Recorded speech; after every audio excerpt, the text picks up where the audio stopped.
Evander Lockcatch never expected a blind date to change his life, and certainly not the way this one began. On the evening it happened, he sat alone by the window of the Bluebird Cafe, tapping nervously on the menu he'd already read several times without understanding a word. He hadn't been on a date in 3 years, not since losing his wife Andrea, and the quiet hum of conversations around him only made him feel more exposed. He kept checking the door, half expecting, half fearing, that the woman he was supposed to meet would never show. He wondered if this was a sign that he wasn't ready to put himself out there again. Then something outside the window caught his attention. A young woman stood by the cafe entrance, staring inside with wide, panicked eyes. She didn't come in. She didn't move. She just waved at him, frantic, apologetic, desperate. That's when he noticed the rest of her. Her dress was ruined, dripping mud from the waist down. Her shoes were completely caked in dirt, and her blonde hair hung around her face in muddy clumps. She looked like she had crawled out of a swamp, and she was mortified. Most men would have pretended not to see her. Most would have looked away, embarrassed on her behalf, and quietly left the restaurant. But Evander didn't hesitate. He got up and walked outside. The moment he stepped into the cool evening air, he heard her shaky voice. She was trying so hard not to cry. Her name was Eloine, and she explained, pointing across the street, that she had slipped into a huge mud puddle created by a nearby construction site. She had been so nervous about the date that she wasn't watching where she stepped. She fell so hard she scraped her palms, twisted her ankle, and ruined both her dress and her phone. Worse, a group of teenagers saw the entire fall and were still laughing and filming her. She said the humiliation was so unbearable she'd considered running away entirely. Instead, she waved at him through the glass, mouthing apologies, terrified she'd left him waiting for nothing. She told him he could cancel, that she'd understand if he wanted to pretend the date never happened. But Evander shook his head gently and simply said, "Stop." Then he took her muddy hand, without hesitation, and said, "Come with me." She stared at him in disbelief as he led her 2 blocks down to a boutique called Stella's Place. The shop owner, Stella, took one look at ELO and ushered her inside with all the warmth of a grandmother. Evander asked Stella if they could find ELO something to wear, insisting he wanted her to be comfortable. ELO tried to protest, embarrassed, but he simply smiled and said it was an investment in what he hoped would be a great evening. That smile, calm, warm, patient, did something to her heart. 20 minutes later, ELO stared at her reflection in Stella's bathroom mirror. Clean hair, clean skin, and a simple red dress Evander had picked out with Stella's help. It fit perfectly. She looked like herself again, only better, somehow, more hopeful. She realized that this man, who'd seen her at her absolute worst, had treated her with nothing but kindness. Genuine, quiet kindness that asked for nothing in return. When she returned to the front of the boutique, Evander's smile told her everything she needed to know. The date wasn't ruined. In fact, it was just beginning. Back at the Bluebird Cafe, they settled into easy conversation. ELO asked about his daughter, 7-year-old Evalyn, and Evander showed her a picture. He told her about his late wife, Andrea, who had passed away from a sudden asthma attack 3 years earlier. ELO squeezed his hand across the table and offered quiet, heartfelt sympathy. Evander explained the guilt he carried about moving forward, the fear of replacing a woman he still loved deeply. ELO listened without judgment, and something unspoken passed between them, recognition, understanding, a shared experience of loss. She told him she worked at the children's library running reading programs. He saw the light in her eyes when she talked about the kids she helped. After hours of talking that felt like minutes, they parted with a promise to see each other again. But life had other plans.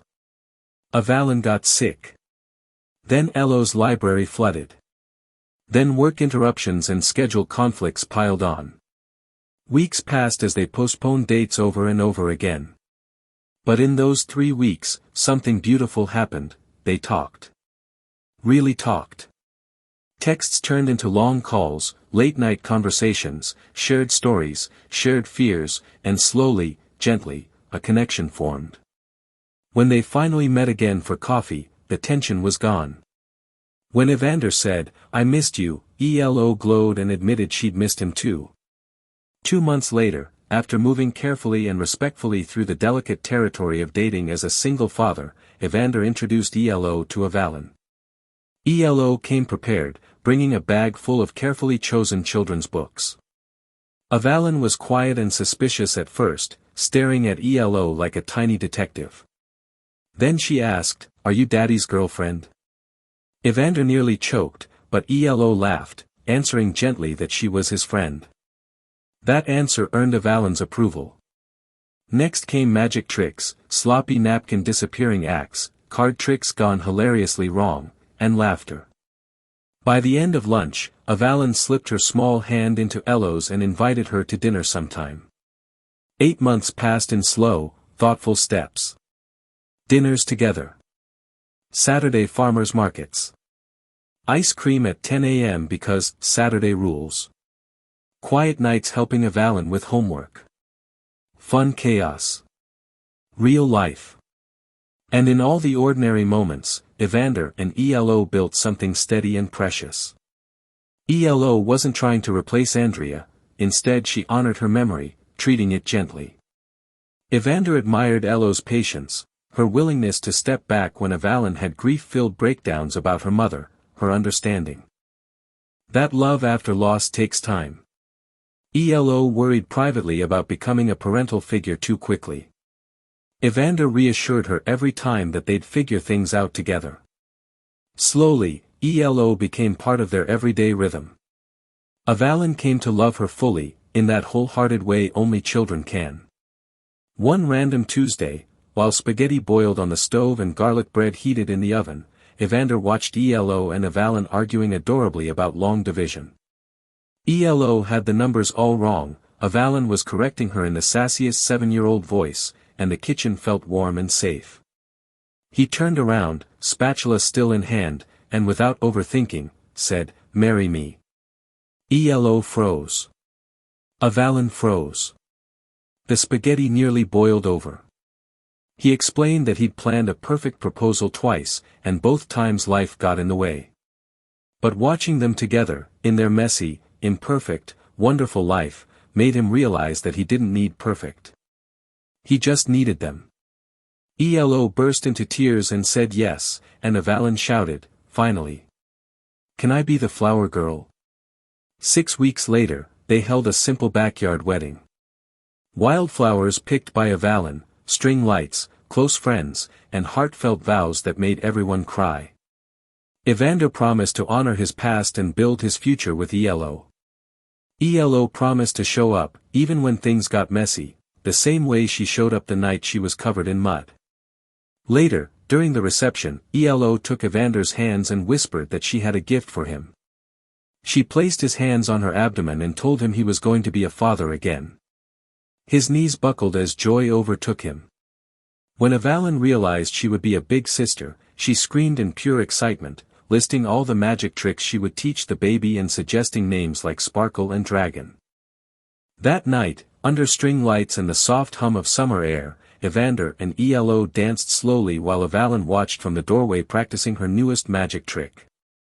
She didn't see Elo as replacing her mom, she understood that love could grow without erasing what came before.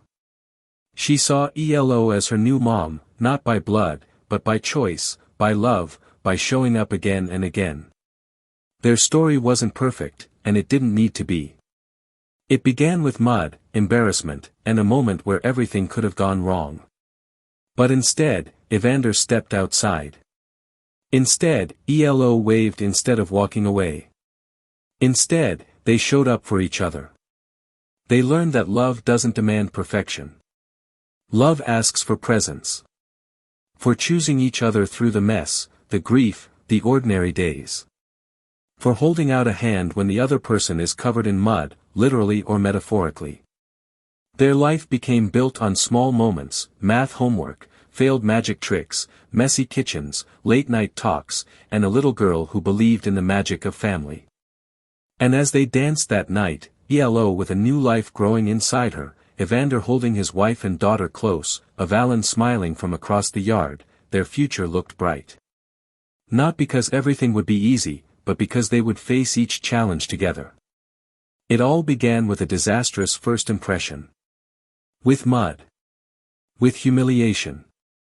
With a moment when either could have turned away. Instead, they chose each other. And that choice became the greatest magic of all.